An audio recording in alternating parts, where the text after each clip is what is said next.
আসসালামু আলাইকুম বন্ধুরা, আপনারা যারা ইউটিউবিং করেন, ভিডিও এডিটিং করেন, তো তাদের জন্য এই ভিডিওটা অত্যন্ত গুরুত্বপূর্ণ। তো অনেক সময় দেখা যায় কাইনমাস্টার ব্যবহার ক্ষেত্রে তো অনেক সমস্যা দেখা দেয়, অনেক সময় প্রবলেম দেখা দেয়। তো তাদের জন্য এই ভিডিওটা গুরুত্বপূর্ণ। তো চলে যাবেন কাইনমাস্টারে গিয়ে দুটি সেটিং ইউজ করে দিবেন।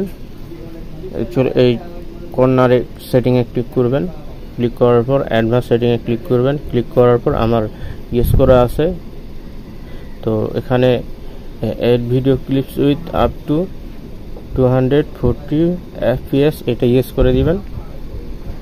দ্বিতীয়ত অ্যালাউ আনলিমিটেড ভিডিও লেয়ার এটা ইউজ করে দিবেন। তো আশা করা যায় ইনশাল্লাহ আপনার কাইনমাস্টার ভিডিও এডিটিংয়ে কোনো প্রবলেম দেখা দিবে না, সমস্যা হবে না ইনশাল্লাহ। ভিডিওটি ভালো লাগলে লাইক করে দিবেন। ধন্যবাদ, আল্লাহ হাফেজ।